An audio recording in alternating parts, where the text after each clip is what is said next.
Hello, everyone, and good morning. Thank you so much for joining me today as we are going to talk about ways of studying public discourse. Jump back into some of those ways of studying public discourse today. We are going to focus on studying big ideas. Now, a lot of what I'm bringing to you here comes from Ernest Rage, W-R-A-G-E. Yes, it's spelled like rage, but it is Ernest Rage, and he is the one who originally said that we should use public address as a way to study how ideas change and are shaped through public discourse.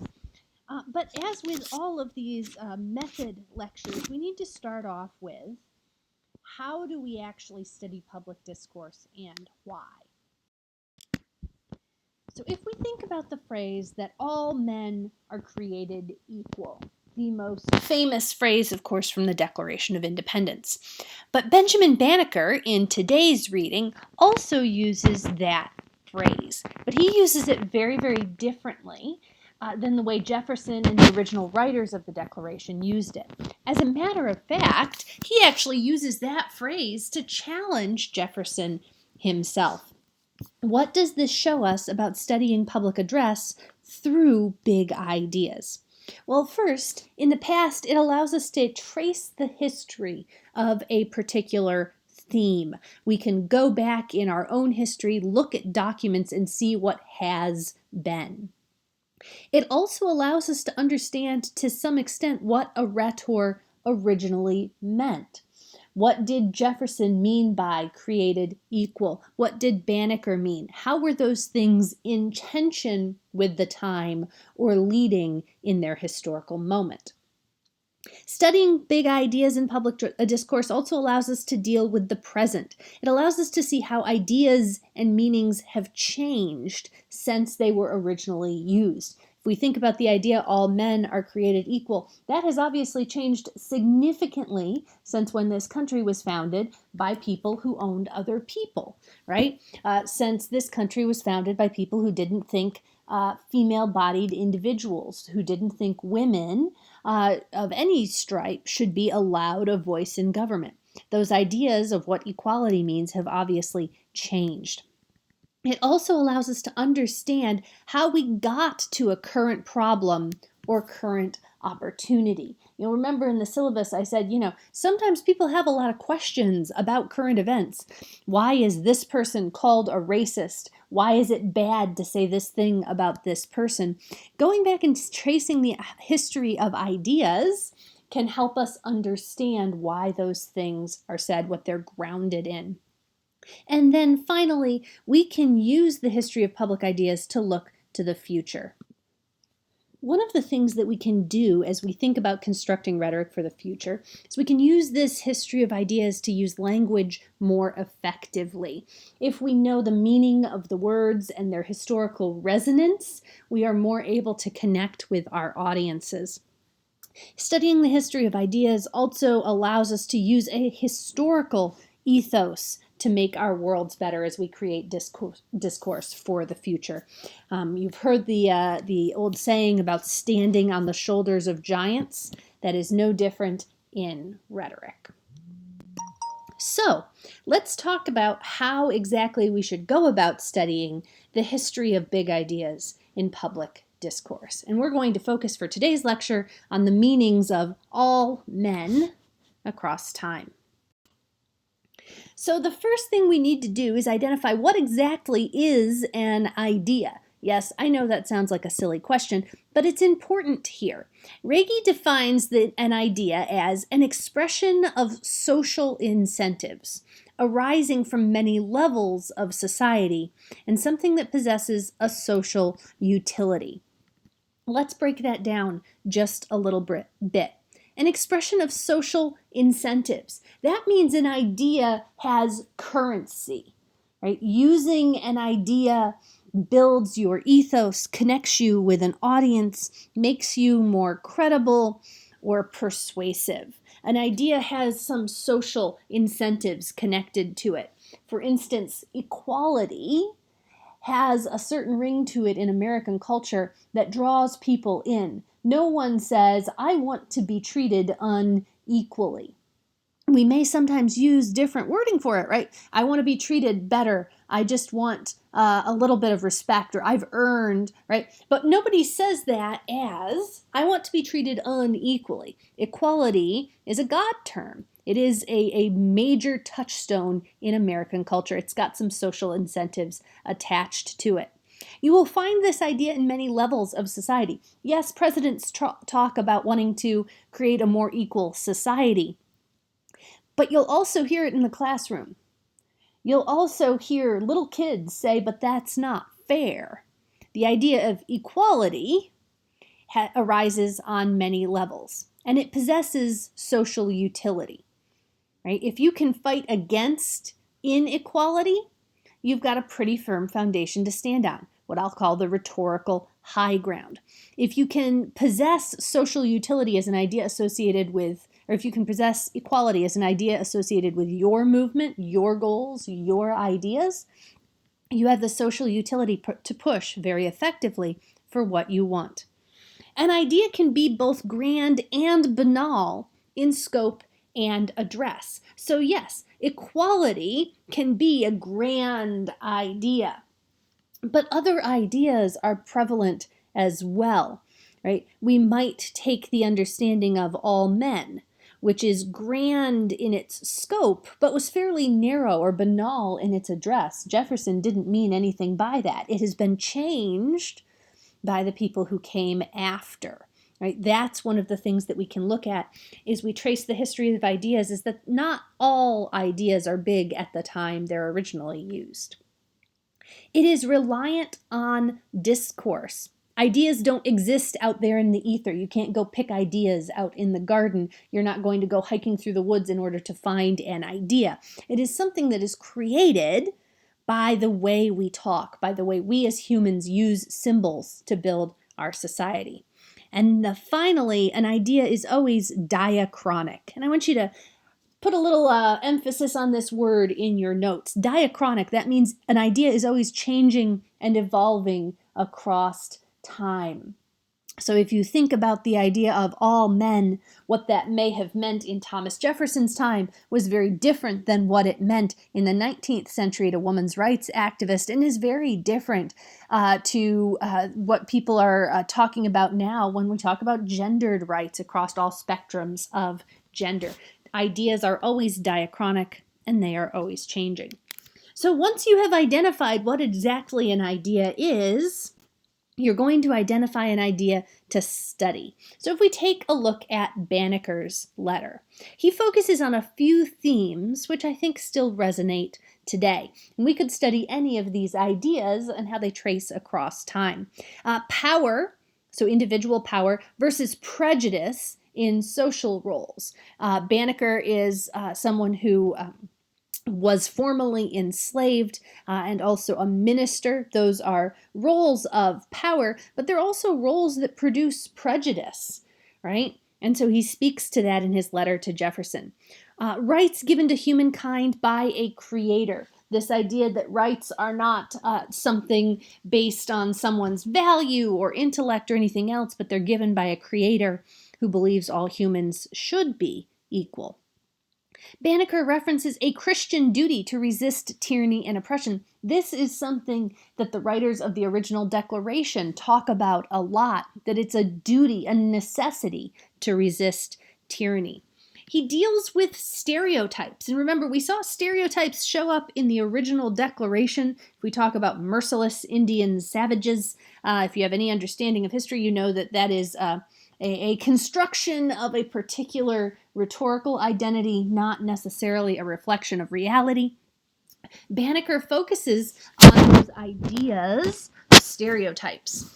The words in the Declaration of Independence, you've heard me say before, and you will hear me say again, the Declaration is the rhetorical high ground in America. And Banneker goes back and references that. Hypocrisy in politics. Does that one seem to have any resonance today?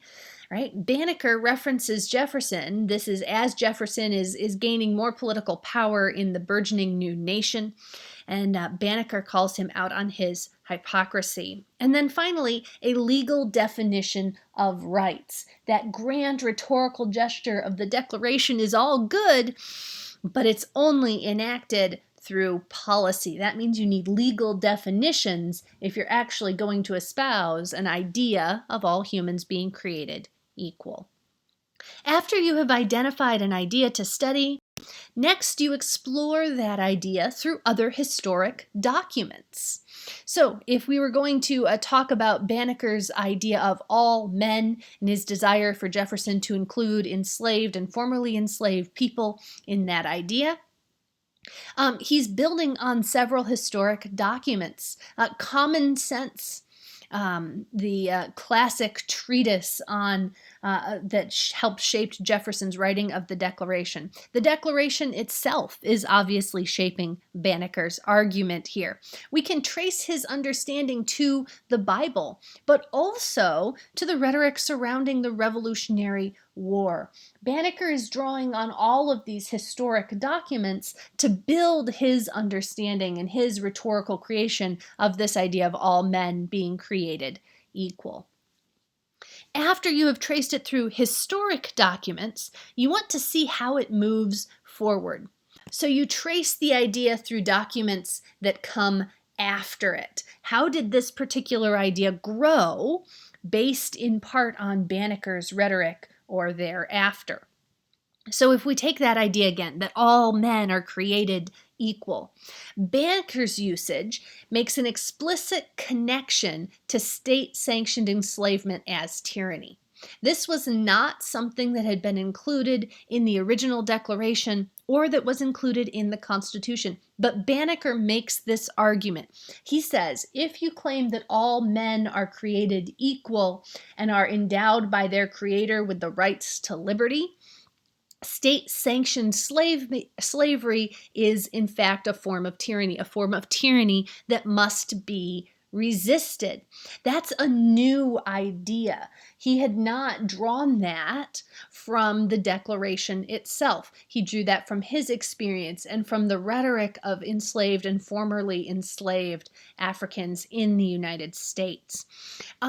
The ideas in the Declaration, this idea that all men are created equal, if we move forward a couple of years, it is not super popular after the Revolution.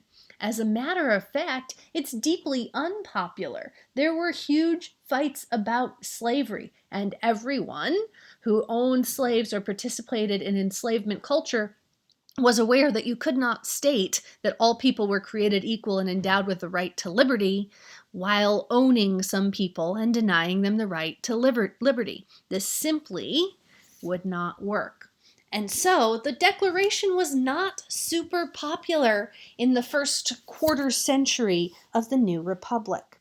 However, this idea that all men are created equal has its roots in classical liberalism. So if you were to read John Locke on government, you will see the roots of this idea. It's also got deep, deep religious meanings. So if you were to go back and read my mentor's book, the person who got me interested in rhetoric and public address, Dr. Michael Graves, he talks about the idea of equality and God-given equality in Quaker preaching. And this was a new religious foundation in the late 15th and early 16th centuries. There's also a really strong theme about elites versus enlisted people in the Revolutionary Army. So if you go to your Orange textbook, Martin and Dews in the Voices textbook, those letters talk a little bit about equality as it relates to who is an elite member of society versus who is not. So we can trace the way these ideas are shaped and are shaping American culture during Banneker's time and shortly thereafter. But then we want to trace how those ideas have changed across time. So after that, we begin mapping out what happens in further history forward. Take a look at some current documents or documents from the last 2 centuries. What are the meanings of equality in those documents? Equality doesn't appear in the Declaration outside of the preamble. We have the preamble, we have this Declaration of Equality, but then it doesn't really come back up again. It is completely fine with the authors that judges have different rights than other people, that legislators should have convenient places, and they aren't very interested in the convenience of voting. Equality is only an opening idea in the Declaration. Are there other references to inequality potentially in the Declaration? Well, yes. We see inequality referenced as a natural state of being throughout the Declaration. They're not actually using that declaration, that original document in 1776, to argue that all people should be created or treated equally. It's a resistance to a particular type of tyranny. So the ideas have to change. How does Banneker challenge the Declaration's meaning of this idea then? How does his letter go about challenging that meaning, where equality is just a nice thought, into something that he argues should actually be a principle, a founding idea of our country? And then next you ask, how has this meaning changed more since Banneker? And from there you are able to form a hypothesis. You need to be able to explain your findings. Why has the change occurred? Text, context, experience, history. Why is the change occurring? What's your hypothesis here? What experiences shaped the original author's idea? And how have authors since changed that idea based on their experiences? So if we take Jefferson as the original author, and we'll challenge that idea as we read through the semester, but if we were to take that, how does his experience as an elite, white, wealthy, slave-owning man shape his understanding of equality? How is that different from Banneker, who is a formerly enslaved but now free Black man with a religious background? Is this different than Elizabeth Cady Stanton, who was a white woman with no formal education? She had to fight to educate herself in her father's law library. How do these experiences change and challenge the ideas that you're finding? What contextual factors forced the changes in meaning? Can you look to agrarian production or the move to new cities instead of agrarianism in the middle of the 19th century? Can you take a look at industrialization and see if that has any impacts? What about changes in family structure, the move toward a nuclear family structure in the middle of the 19th century? How has context shaped and changed these ideas? How does the idea still carry its original meaning today, and how has it changed? Could we see equality as in resistance to tyranny? Is that still something that we see today? Does equality only exist when you can rhetorically construct tyranny? Is that something that we could see in our rhetoric if we trace it all the way into the 21st century? And then finally, what would this idea do to its original context? And what about ours? What did the idea do? Right? We know the idea of equality, all men being created equal, even if it means they need to overthrow tyranny, was a declaration of war in 1776. We didn't have a war over gender in 1848, though, when the women of Seneca Falls came together and said that all men and women were created equal. We've had even less violence with things like the Children's Declaration of Rights. What has the idea done? So this is how we study history through big ideas. I hope as you read Banneker today, you will trace some of these ideas and begin to see if you can't maybe find them in other texts that we read this semester.